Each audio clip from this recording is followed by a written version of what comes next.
Yes, I'm back with a second video in the same week. What? Yeah. Today is an Ask Him video. That was one of the most popular things or liked comments. Besides this one comment that says I was only popping in 2012, but honey, you're still here watching, so what does that say about the both of us? Longevity is key. A lot of you guys thumbed up, you want Ask Hims and you want story times. So I'm gonna do both, but today I wanna do an Ask Him because it's something we're both familiar with. And plus I gotta think of a story that I wanna tell you guys that would be actually entertaining. I know I have a lot of stories, but then I also gotta remember that I have family members that watch my YouTube videos, so I kinda wanna just not out myself to being like a complete fuck up. First question, do you feel pressure to lose weight since being signed to a modeling agency? No, I don't feel any pressure to lose weight at all. I think a lot of you guys are confused. I'm signed to Wilhelmina Curve. So with that being said, curve means like not flat. Curve just means anybody who basically has any type of curve to them. This is what I asked them because I'm not, when I first signed to them or when they first reached out to me about modeling, I was like, curve, you know, I'm not necessarily like curvy, but they're just like anybody who has any type of curve is considered a curve model. I don't necessarily feel any pressure to lose weight or to gain weight either. No one's telling me to do either. It's just kind of like maintain myself, like how I'm comfortable and what looks best for me. So I guess if I were to lose weight, it would be okay, but I would probably never be like a typical like runway regular model because I'm never gonna be like a size 00 because that's just not me. So to answer that question in under 2 minutes, no, I don't feel any pressure to lose weight because of being signed to a renowned modeling agency. After your situation with your ex, did you have self-esteem issues? Yes, I did. I mentioned that in the interview that I did for ILY, I Love You magazine. It came out about 2 weeks ago, so I'll put the link to that one below. But I did, but I'm good now, so that's all that matters. How do you have such great skin? To be completely honest, I just spit everywhere. To be completely honest, I don't have the best skin in the world. I just have really good makeup that goes really well with my skin. I would just highly suggest that you get a makeup that is specifically for your skin type. I do also wash my face like with nice soaps.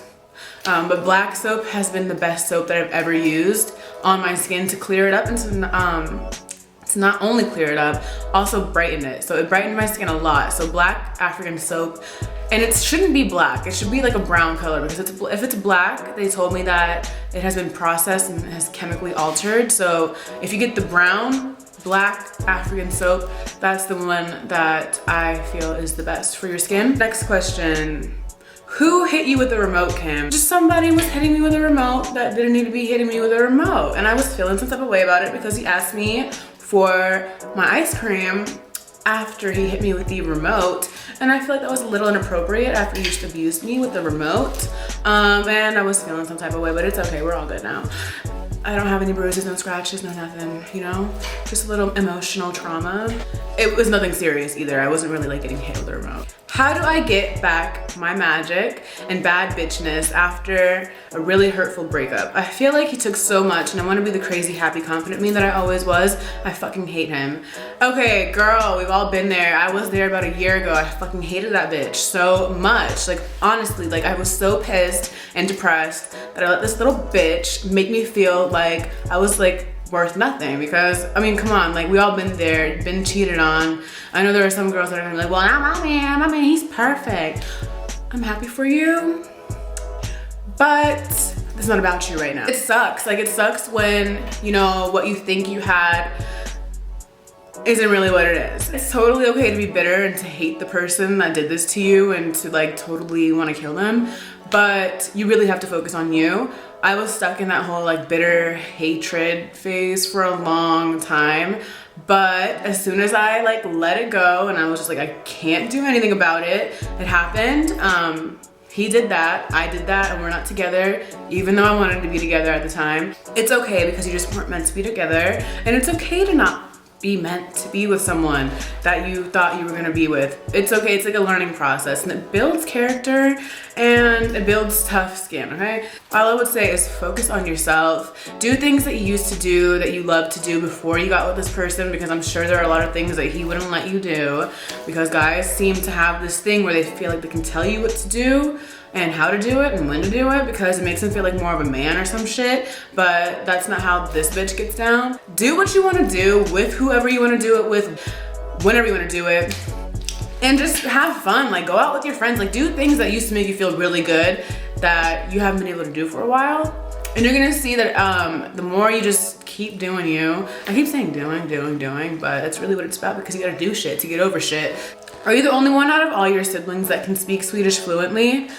No, I mean, actually, yeah, I am, because my other sister, Maya, she is supposed to know how to speak Swedish, because it was me and her that were, you know, because this is how it went. My mom told me the story the other day too, which is really weird, but she was saying that when I first came here, I didn't speak a lick of English, and we would go to the playground, and I really wanted to play with the other kids, but I didn't know how to speak English. I would just be speaking Swedish. I'd be like, hey, vill ni leka med mig? Lek med mig, snälla lek med mig. And they'd be like, what? And I'm just like, oh my God, I'm trying to tell you to play with me. I want to get played with. And that sounds really bad, but I was 4 years old, so just calm down with the comments. Play with me, I want to play in the sand with you guys. I want to play on the jungle gym, blah, blah, blah, blah, blah. And they didn't know. So I was just very adamant on like, okay, I need to communicate with these kids, or I'm not gonna have a friend to play with on the playground. So what my mom would do, she would teach me English, or I would go to pre-K and I would speak English in school, and then I would come home and we would speak Swedish at home, like nothing but Swedish. But I don't know if she just got tired of speaking 2 different languages with my siblings, but my 2 youngest ones, they don't know. And that's sad, because I feel like being bilingual is so cool, and I feel like it's such a like different thing. I feel like, I don't know, I love being bilingual. I love being able to say like, I can speak Swedish, and I'm pretty good at it, even though no one would ever think that I, Kim Johansson, would speak Swedish. Oh, this question goes like in hand with the Swedish one. Were you really born in Sweden? If so, how long did you live there? I think I've answered this before, but I was really born in Sweden on November 30th, 1992 in Borås, Västra Götalandsland. Would you ever meet someone from online in person? Yeah, I've done it before.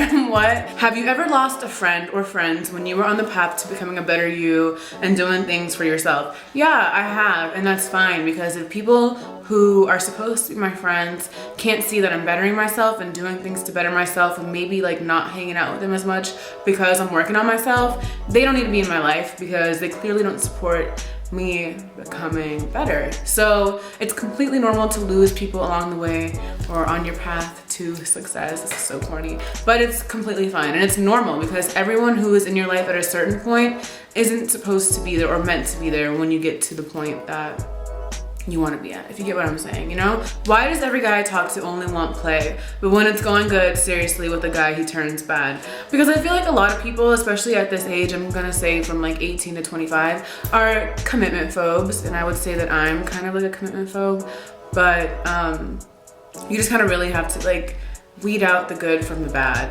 I feel like you could tell if someone, guy or girl, is solely into it just for the sex, like right off the bat, like the way the conversation goes, the way that they talk to you when you're trying to talk about anything that's not sexually related. So when you kind of pick up on those vibes, just like X them out. Like if that's not what you want to do, just kind of like let it go. In my senior year of high school, and I was best friends with these 2 girls for years, suddenly they stopped talking to me and including me in their activities, and a few weeks later they told me they don't want to be friends with me because it was awkward between us. I'm hurt that our good friendship ended this way, and I literally don't know how to feel about it. I literally don't know how to feel about anyone anymore. I don't understand how they could have just said that to me after we were friends for years. So, as I was just saying, people are gonna come and go in and out of your life, and it's gonna hurt, but you're gonna have these memories and you're gonna have this experience to help build you into the person that you're gonna become later on. So yeah, it's gonna hurt losing your best friend, but your best friend clearly has other intentions, and clearly isn't your best friend for them to give up on you and just to throw you out like you're a piece of trash. So fuck her and fuck the other friend, because they clearly were never your friend. And I'm sure that they're probably gonna hit you up later like, oh, you know, I'm sorry.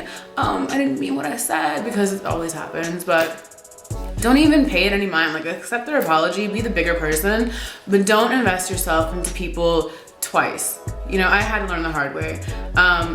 If someone screws you over once, they're bound to do it again, because it's already in them to be that type of person. Of course, people change, but I feel like it's already kind of like encrypted into them to be that type of person, and it's not gonna just go away. So yeah, I hope you guys enjoyed this video, and I'm gonna be back with a surprise video for you guys. So stay tuned and stay beautiful.